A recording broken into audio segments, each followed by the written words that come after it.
Hello and welcome to the channel. We'll talk about all things Weiss, Schwarz and chill with friends. My name is Liam and today we are restarting the Weiss and Chat podcast. I hope you're all doing well and thank you for joining us on this podcast. Thank you for joining us on YouTube. It's going to be a video podcast as well as it's actually going to be on Spotify and on Anchor. All those links will be down in the description below. But let's jump straight in, shall we? And today we actually have our first guest of the season, and that is insert transition here, maybe. We've got Mike Young, or PokeMike from CardKami. Mike, hello, how are you doing? I'm doing great, thanks. How are you? Thanks for having me on. No, absolute pleasure, absolute pleasure. So for those that don't know, Mike is better known as PokeMike on YouTube. I've got to get this right now. TikTok, whatnot, and on Instagram, where he started off mainly doing like Pokemon cards and things like that, like Pokemon collecting, opening Pokemon packs. Yeah.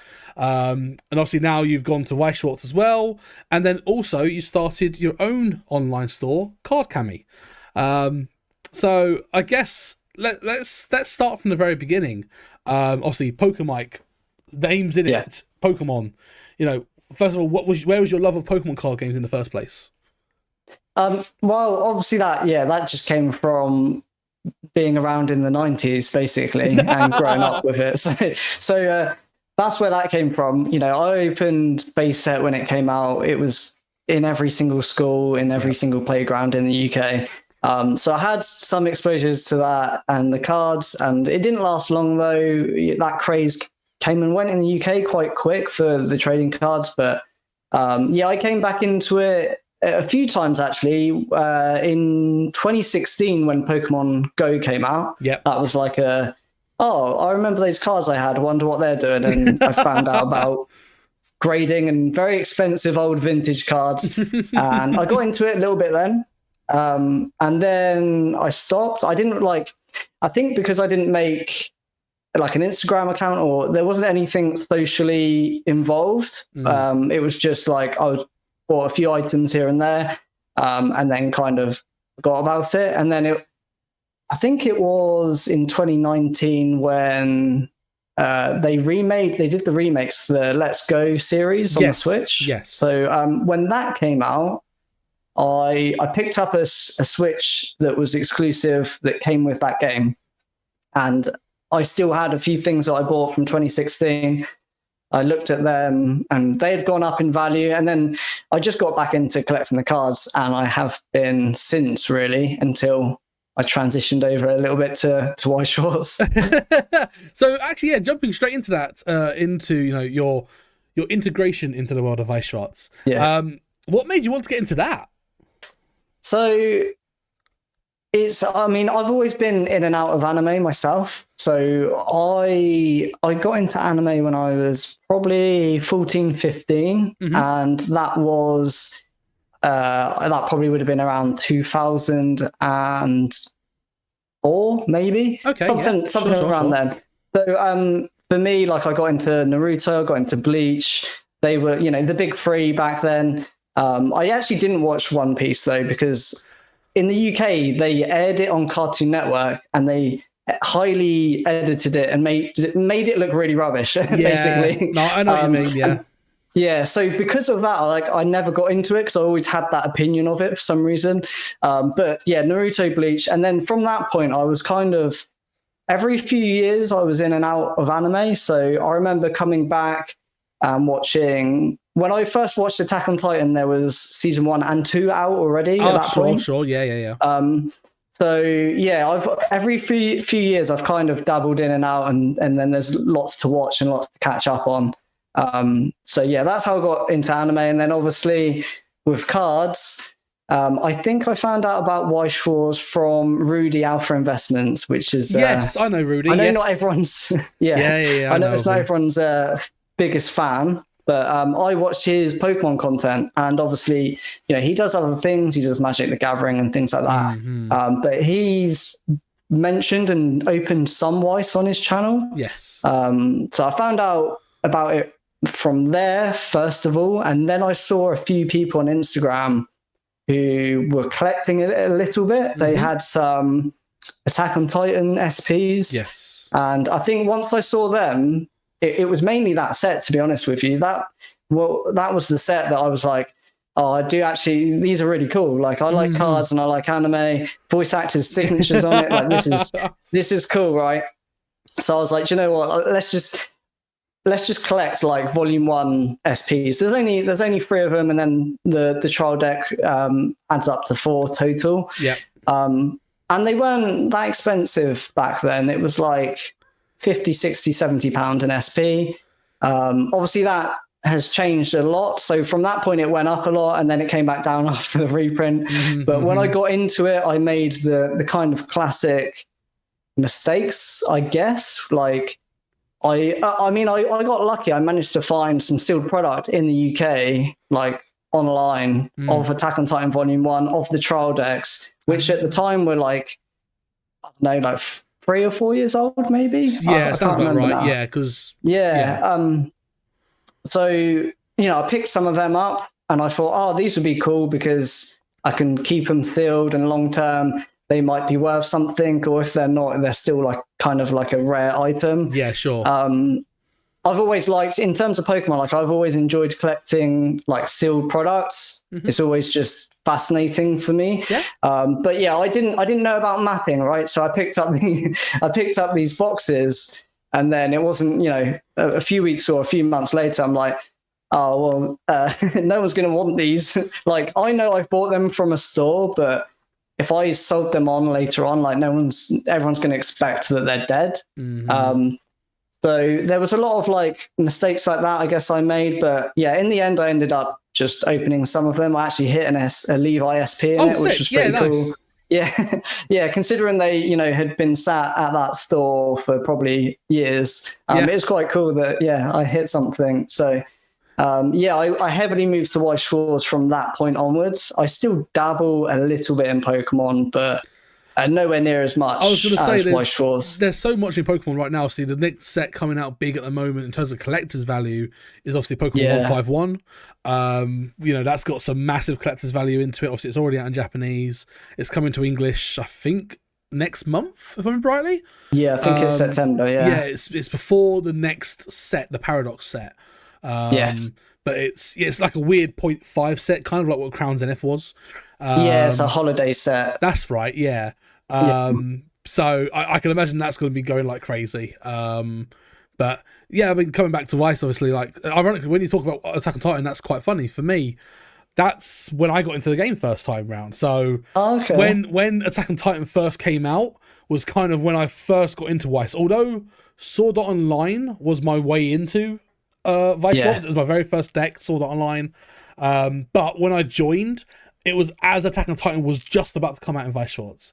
And I remember that's what got my wife into it. My wife's a massive fan of Sasha, and we had a point where we nearly max rarity'd an entire Sasha waifu deck, which was hilarious. But then she found out Sasha died, spoilers, and was then upset and never touched the game again. Oh, no. In all honesty, that's exactly what she did. But yeah, again, I talking about the SPs from the first set. I had one of each, and it was just stuff I'd pulled or collected over the time. And I was like, oh, actually, I'm at a point where I need a bit of money. I'm going to sell these on, and I sold them. All 3 of them, I think I sold for about 130 quid. And literally 2 to 3 weeks later, the prices spiked, and I'm sitting there going, bugger. I was sitting there going, I could have made double this. Oops. Yeah. Honestly, because I think that's when I first saw you hanging around in the community. Because again, I see Weiss Schwarz was, again, I can imagine this was quite a weird one for you because, you know, Weiss Schwarz, especially at the beginning, not so much recently now, was very anti-grading, anti-collecting. It was all about playing the game. So I know there was, at the very beginning, there was a fair bit of gatekeeping around that, but it has become a lot more accepted now. There's a lot more people that do it, and it's doing it for the right reasons. It's doing it because they love collecting, and if you're able to turn a profit over it, why not? Like, genuinely, why not? It's exactly why people do business. Something you enjoy, but if I can make a bit of money, sure.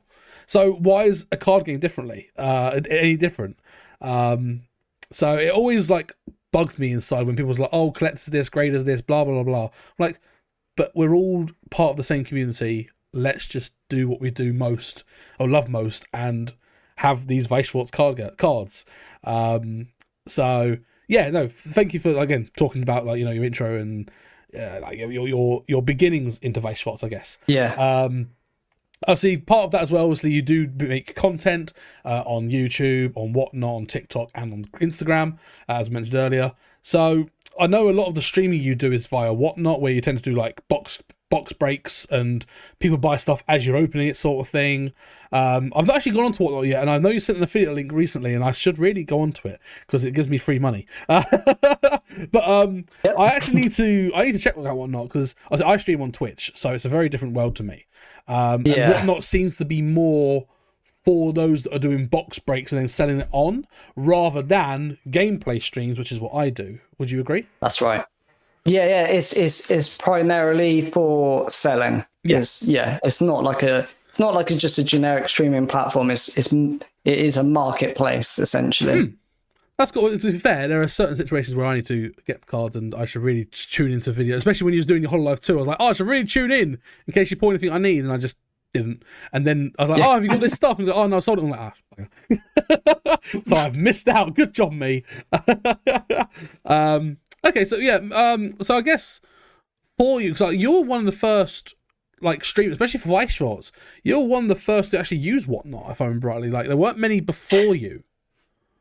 There's a lot in the US, if I'm honest with you. There's a lot of Weiss Schwarz streamers in the US. I don't think there's any in the UK though, but it's a weird one because you don't have to be tied down to like one TCG. No. So you will find like people streaming in the UK, and of course they have the classic like Disney box or those more normal sets that they know people might stumble upon their stream and buy into because it's the weight of Disney behind it and things like that. So you can find those ones, but if you try to look for like UK Weiss streamers on Whatnot that have the anime sets, I don't know if there are any other than me potentially, but because you recently obviously, like I said, we opened Hololive 2. You recently just done Slime Volume 3 as well. That you are doing basically every set, which is really cool. Which again, like I said, I really need to watch it because I think it's, and again, like I've stumbled across your content on TikTok and like how you do your short video content and things like that. I think it's a world that I've not got into yet. Because again, me being me, I talk a lot and I like my long form content. I like my 15-20 minute plus videos. It's what I do because I can go really into detail. And like again, these podcasts, these will be 20-30 minute long. But I guess from the aspect of short form content and how that's bleeding into the world of TCG content creation, how vital do you think short form is? I don't. It's a weird one. I don't really know. Like I feel like I dabble in it because I feel like I should.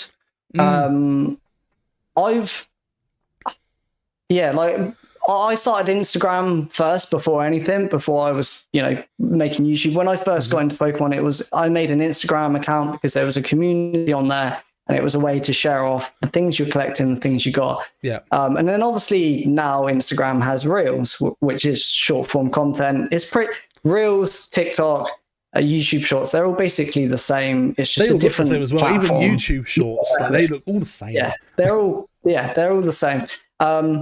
So I feel like because I was on Instagram, I would experiment with Reels a little bit on there. But yeah, it's very different in the way that I guess that you approach it. It's extremely like, okay, here's a very short video. What's the point of it? What am I getting across in this one video? I think I actually started with like informative, like Weiss Schwarz videos. Like I would do like a video showing off like some of the Japanese title cup, like the Quince cards that have congratulations stamped on them. Yes, the promos. Yes, you did. That's right. So I started off by like making videos about them because I was like researching like these cards and how they get given out and things like that. So I would make videos about like what the card is, how it was given out, how you got it, and things like that. So I did that for a while. But yeah, it's very different to long form, that's for sure. Yeah, no, I get that. And I guess question I've got to ask, obviously, one of the biggest short form content creators out there, especially for Weiss Schwarz. Obviously, that was in a lot of Pokemon as well. You know what I'm going to talk about, Alex Hodges. Absolute legend of a guy, by the way. I've spoken to him a couple of times on like Messenger and on Twitter messages and things like that, on DMs. And he's an absolutely sound guy. And obviously, he then went on to do bigger things, obviously doing the whole How to Play Weiss Schwarz with IGN. Obviously, he does a lot more commentary style, like interview style, short form content, which I know recently you did a couple of TikToks when you went to the card festival. Well, I can't remember what it's called in the UK in London. But you went London Card Show. That's it, card show. And then you went there and did that sort of like content with people that you saw, especially talking around Pokemon. Like, I think the one that you did was the most expensive stuff they had, where someone talked about his base sets, which was like 20 grand or something like that. I do vaguely remember. But like, how much inspiration as a content creator do you get from the likes of Alex? Well, that video was purely inspired by his video that he did at Comic-Con. I don't know, I'm sure you've seen it, but he asked people at Comic-Con, what was it, like, what's the most cringe main character? That's right, yeah. Something like that, A lot of people said Midoriya, and a lot of people said Denji. So, I mean, that content I did was actually, just 100% inspired by what he did there, and I wanted to do it in a way that related to TCGs. Mm-hmm. So, and I knew I was going to that event and that show, and I was like, I want to do something similar to that. So it pretty much came off the back of his content. Yeah, I think that's a great thing. Me, Alex. That's a great thing as well. I think, especially like the Weiss Schwarz community, I think we're all really happy to like collaborate and work with each other. Like, I don't think there's one content creator that's like, oh, this is my stuff, this is my way of doing it, I'm not sharing it with anyone. I don't think there's a single person in the Weiss Schwarz content creation community that's like that. Like, again, like you said, you just borrowing Alex's idea for your thing. You doing that's making me go, oh, maybe I should do some short form content. Like, I'm getting inspiration from you. I think that's really cool within the community in that sense. I think it shows how strong a community we are. Yeah, I think it's very common actually, just with most content and most content creators. I think like most of what you do in your content, probably even if you're not aware of it, you're probably taking inspiration from some transition that someone's used, or some effect, or some intro. Like, it's all there, and it's all just like mashed together in the best way you can do it. And I think anyone else that makes content probably understands that. So they don't, they're not bothered if you do something similar. They're just happy to see other people liking it and then trying it as well. Yeah, so I know one of my biggest inspirations for, even starting the channel in the first place was casually Weiss Schwarz. Fern, I think is a great guy. I got to meet him once when he came down to the UK. It was really, really cool. And, I think he's inspired a lot of content creators, especially in Weiss Schwarz, on the more gameplay and informative side rather than the collector side. And a lot of the style of content that I do and some of the edits I do are very inspired by how he does things. So I've seen some people go, oh, I saw you do this and I tried this on my video, which wasn't even related to Weiss Schwarz, but just he saw this, someone said, oh, I saw this transition you did for like jumping in and literally just switching in, like really dumb little things, but it worked and they liked it, and they're like, oh, well, I'm glad I could help. I guess, right, moving away from content creation and actually moving on to your store. Obviously, CardKami.co.uk is a UK-based online store for purchasing sealed products for English and for Japanese. You claim that you say you do every single English release. Obviously, that means I know you won't do every single Japanese release because they can be a pain to get. I know, I've been there. But, I guess, what made you want to take the jump into doing from your content creation and going, oh, I'm buying these boxes, I might as well sell sealed boxes on top of this? Like, what made you think of that step? So it was actually never a plan. It was never something that I thought I would do. I don't actually really like packaging things up and selling them. So it definitely wasn't something I thought I'd end up doing. The main reason this came around was because of Top Deck In going under in the UK. Yeah. That was where it came from, because to me they were the go-to, right? Even like as a collector, you got the PR tournament assist packs because they were an official tournament store in the UK. And I don't know if there are any other ones. There are a few, but nowhere near as like Top Deck In was the pillar. 100% was a pillar. Yeah, Like yeah. Brandon and the team there, see Vince and Yeah, oh god, I've forgotten the other guy's name, the other owner. I'm so sorry, Kieran. Like they were absolutely the pillar for the other card games that people didn't usually play, like Vice, like One Piece, like, you know, even to MetaZoo and Accorda. Like they were the place to go for that. So when they died, it was really unfortunate. I know, like, again, like the store that I used to work at, we are technically an official store. We just don't sell any product because it's just so hard to get in. I think the biggest store right now that sells product and the most reliable for selling product is probably Patriot Games in Sheffield. I could be wrong.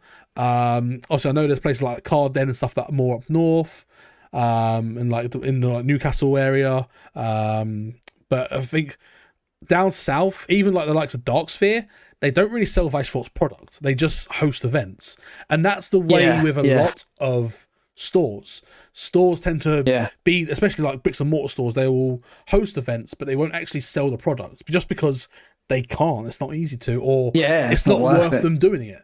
You know, which makes obviously accessibility in the UK really difficult. So I think I actually agree that the way that you do it online is the way forward, because it's less cost in the sense of you ain't got to run a store. You can purely focus on the merchandising. And when I was at the store that I worked at, I said to them, we really need an online store, but we didn't have the resource to make that happen. And ultimately I left there just down to like having to move on and ultimately earn more money. But you know, it's great to see that you've sort of taken the torch in terms of reasonably priced sealed product in the UK. I guess that was the idea, yeah. So for me, they were the go-to, like, as a collector. And I know a lot of players, you know, being that official pillar tournament store, it was a big hit. Hearing the news came out of nowhere for me personally. Oh yeah. The idea was to, you know, what can I do here? I can't unfortunately do anything for the players. I can't go and buy a store and host that. But what I can do is try to run an online store and still provide reasonably priced products to people in the UK. So yeah, that was pretty much where it came from. I wasn't too sure about doing it, but yeah, after talking to a few people who felt the same way, like there was almost a hole left from hearing that they're closing down, I just thought, yeah, let's try it. If it doesn't work, it doesn't work. So I sold some Pokemon collection items that I've had for some time, and just went in, bought some products, and that was it. No, fair enough. So I think it's great. And again, if you haven't checked out cardkami.co.uk and you are watching this, please do. Make sure you check out cardkami.co.uk. If you do happen to catch this before the end of September 2023, there is a discount code with affiliation to Weiss and Chill 5, where you can get 5% off any product sold purchased from the store. So again, check it out, support the channel, as well as support out obviously CardKami for jumping in and basically saving the UK merchandising for Schwarz, basically. But talking about stores and supporting and things like that, obviously, not only are you doing your store stuff, but you are working with a local grassroots tournament system. Obviously, if you don't know about it already, the Weiss Schwarz UK League, which is basically kind of similar to the Weiss Schwarz Euro League, but with a slightly different scoring system and slightly different like tournament progression system, I guess is the way of putting it. And it's dedicated to the UK. My friend Jamie Delo made it, and he's like the main organizer for it. He's brought me on to basically be the spokesperson for UK League, I guess. And obviously part of that, it means that I get to speak with wonderful people like yourself who actually have agreed to sponsor the events. Obviously CardKami is an official sponsor of the Weiss Schwarz UK League, which is amazing. Talk about what you're going to be offering for it. Yeah, so I'm sponsoring towards the prize, essentially. So I'll be supplying some booster boxes and some playmats. And yeah, I mean, I was super happy when I was approached to do this, because like I just said, in terms of top decking going under and creating CardKami, other than supplying the product, I felt like there wasn't anything else I could do for players. So this is, for me, it's a nice way to be like, I can actually like do something for the players as well now. So and that's really cool. Yeah, so that's really cool. Yeah. Yeah. So yeah, no, it's nice to know that, you know, whilst at heart you're a collector, you know, you open stuff, you ultimately sell the stuff you open or don't open in some cases, obviously. You know, you are trying to do things not just for yourself or for a certain part of the community. You are trying to basically cater for everyone, which is really, really cool. Which then I guess brings me to the next point. Obviously, like I said, you are a collector, you are a purchaser, you are a seller, but you're not a player. Not now. Not yet. Not yet. That's the key word. You know, have you actually considered learning to play?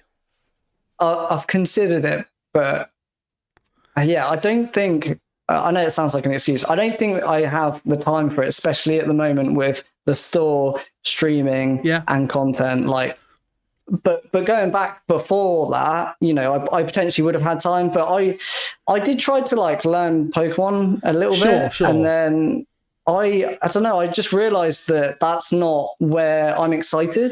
That's not where I'm passionate. No, that's fair. And that's fine. Like don't get me wrong. I would love to be able to learn to play and go to Springfest and try and win one of those expensive trophy cards that I end up buying. But I don't think I can see that through. Well, I don't know. Like, one day, you know, we've done stuff before. Like we've sold. I've sold stuff to you, like my Judge promos. I've sold a couple of Judge promos to you before. Some exclusive BCS promos I've sold to you before. So I've done business with you in the past from attending these events, which is, you know, great for me. And it basically means that I could do more events going forward. Otherwise, I'd be broke. But yeah, no. Again, I think you hit the nail on the head there. Like at the end of the day, just because a game can be played as a game doesn't mean that you have to play it as a game if that's not the way that you're inclined to do so. Like for me personally, again, I'm kind of the other side where I'm not much of a collector. I'm not one to, you know, hunt the prize cards or hunt trophy cards. I'm not one to do that personally. I would rather have all my cards in minimum rarity, have as many as I can, so I can build as many decks as possible to play. That's how I am. And that's just my own personal preference. It's very rare that I have high rarity cards, apart from the one I pulled from your box, which is amazing. Spoilers, if you didn't see that video, make sure you check the video out where I opened a box of HoloLive 2, thanks to CardKami. Oh god, you can tell I've done radio too much. Anyway, but yeah, I guess, you know, moving on to, you know, the future and things like that, especially the future of Weiss, the future of CardKami, the future of, you know, what you've got planned. Obviously, we've got some exciting products coming up very soon. We've got Overlord 2 coming out. There is the announcement of Like a Reco that's going to be coming very soon to English. Are there any products or licenses that you are really excited to come to Weiss? Or, if it hasn't been announced to come to Weiss, what products or licenses would you love to see come to Weiss? Okay, yeah. So the first question, what one am I most excited for, is Oshinoko, which literally today we just got the trial deck and booster box sort of reveal, I guess, and Japanese, what cards will be signed. Yeah. So Japanese. I guess we don't know if it's Japanese only just yet. No, but we are still waiting to see if there's going to be an English announcement. Yeah, but so yeah, I'm super excited for that. I'll be picking up the ISP for sure, no matter what. I'm just going to commit to it right now. I don't really care about the others, to be honest. So I'm just going for that one. That's fair. But I'm super excited for that. And in terms of a set that they haven't done, I mean, I know this is going to sound like really basic, but I kind of wish they would do like a Demon Slayer or Jujutsu Kaisen set, yeah, but fair. Purely because I know it would attract a lot of people. Like I know it would spread Weiss even further, and it will get loads more people into it. And I know that because I've been opening Union Arena Demon Slayer a lot on Whatnot, so people have been buying that more than Weiss, like completely on Whatnot. I guess that's the difference between streaming on Whatnot versus YouTube. You know, if I stream on YouTube, my audience is mainly going to be people that are into Weiss Schwarz. But if I stream on Whatnot, anyone can just pop in, right? So they see Demon Slayer, they don't care that it's Union Arena, they just see Demon Slayer and they want to get some packs. Yeah, that's fair. So I think something like that would go down really well and attract a lot of people into it. Yeah, I'm a massive fan of like custom sets and things like that. I know there was someone that had made a Demon Slayer custom set from scratch, which is really cool. Like at the moment, I'm working on Danganronpa, which my favorite anime / game series of all time, in my opinion. So you know, like that sort of thing is really cool. But if it actually came as an official set, like, I guess the problem with Demon Slayer, one would probably be just the licensing in general. Like trying to get that is going to be really, really difficult. It's got to be locked down somewhere. But then I guess not only that as well, like if they were to start doing a Demon Slayer set, how would they plan that in terms of, would set 1 be before Entertainment Arc? Then would they move into Entertainment Arc? Or I don't know, or would they do a whole an extra set just for Mugen Train? I don't know. Or would they wait to the very end and just go, you know what, we're going to do everything? Which I don't know, but I'd be hyped for a Demon Slayer. I love Kimetsu no Yaiba. I've watched it too many times. Again, call it basic, but the animation style is god tier. Like it's obviously it's the same people as the Fate's Unlimited Blade Works series, and the animation of that is so good. And I guess one of the final questions before we start wrapping up is, if you could get your hands on any old set, what would it be and why? Any old set, as in like product, like any old product, like something that could be 2 years old, could be 12 years old. It's got to be Bunny Girl Senpai Show next, right? Yeah, you are a simp just like me. Because I mean, I don't know if you know, I went to Worlds back in 2019, 2020, just before COVID, and I piloted Bunny Girl. I was one of two players that qualified with Bunny Girl, and then I was one of 3 that actually played it at Worlds. So I am a massive supporter of Bunny Girl. It made me extremely sad that Dreaming Girl took 3 years to even come to English. After coming out in Japanese, it made me extremely sad, because by the time it came out, I was like, yeah, here's this deck. Oh, but it's really power crept and dead. Oh, okay, fine. However, there is hope. There is hope, because we've got the movie coming soon. The Backpack Girl for Canada for Kaide. They've got the movie coming out very soon, and that means that there could be a new set. Oh, please be a new set. Bushy Road Hero Simps. Let us simp over my more. Oh, I guess final question. Then final question. Talking of Bunny Girl Senpai, who's your girl? Oh, it's got to be Mai. It is Mai. Okay, that's fair enough. That's respectable. There's no question. It's not. Yeah, it's not. There's no question. Not even a question. What question? I thought you said it's a final question. Well, on that note, we're going to wrap up this little interview and podcast here. Again, welcome to the new Weiss and Chat podcast. Again, if you are new here, make sure you check it out on Spotify or Anchor if you've got that. And again, we are going to be doing video podcasts for this going forward. So again, if you are new to the channel, please make sure you hit that subscribe button. Mike, before we head out, is there any plugs that you would like to throw in? Plugs. Well, I think you probably have them all on the screen, right? So as long as you're watching on YouTube, they should be floating around somewhere. So yeah, if you're into collecting Weiss straws, come check out the channel, PokeMike on YouTube. And yeah, thanks for having me on. Really appreciate it. Always great fun talking about trading cards. It's not very often you get to sit down and have some dedicated time with someone just to talk card games. It's great. But yeah, no, thank you so much, Mike, coming on. Really appreciate it. Thank you so much for your time. But that does wrap up this episode of Weiss and Chat. Thank you for listening or watching wherever you are. And again, if you are new here, make sure you check out all my socials. You've got YouTube, you've got Discord, Twitter, Twitch, Spotify. You can check them all out. Links will be in the description somewhere. But apart from that, thank you so much for watching and listening. Thank you so much. I will see you in the next one. Bye!